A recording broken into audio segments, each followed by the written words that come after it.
An exclusive CNN report that first aired here in the Situation Room last night is now prompting very serious questions up on Capitol Hill about U.S. weapons in Yemen falling into enemy hands. Our senior international correspondent, Nima Al-Bagher, is joining us with a follow-up. Nima, tell us about the impact that your exclusive reporting is now having.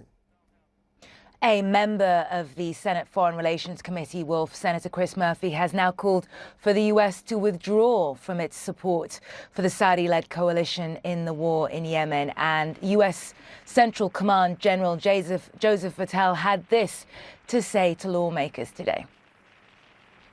A recent CNN report that suggests that weapons that have been provided to UAE and to Saudi Arabia have wound up in the hands of Houthis, that they have been traded and been used on both sides of that conflict. I am aware of the references that you're making to that, and we have not authorized Saudi Arabia or the Emirates to retransfer any of this equipment to other parties on the ground in Yemen. The recipients do have to agree to certain stipulations on the use of those, and that we do have monitoring and enforcement mechanisms.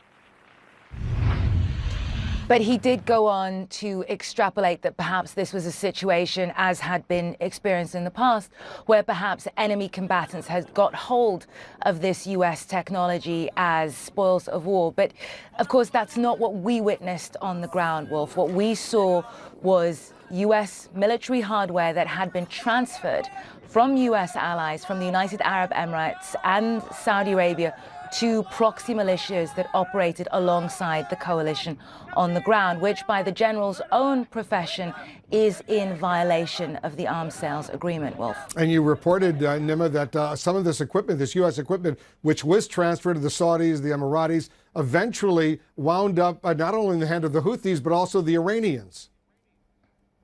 Absolutely. Iranian intelligence were given access through a Houthi unit called the Preventative Security Force, and they were able to go over, as we understand it, every inch of those MRAPs, essentially reverse engineering U.S. military technology, but not just the hands of the Iranians, also in the hands of an al-Qaeda-linked militia, which operates under the aegis of the coalition. These are very concerning findings, as we're being told by many U.S. military sources who are telling us that the Department of Defense is currently putting in place an investigation to look into this, Wolf. How quickly, potentially, Nima, you've done excellent reporting on this, could all this be stopped?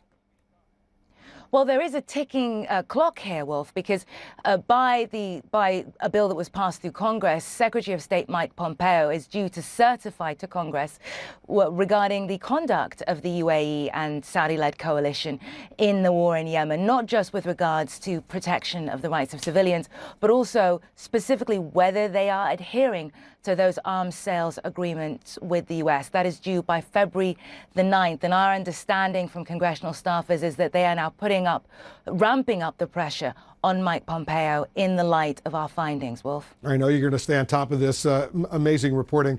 Nima, thank you very much to you and your team for all of that.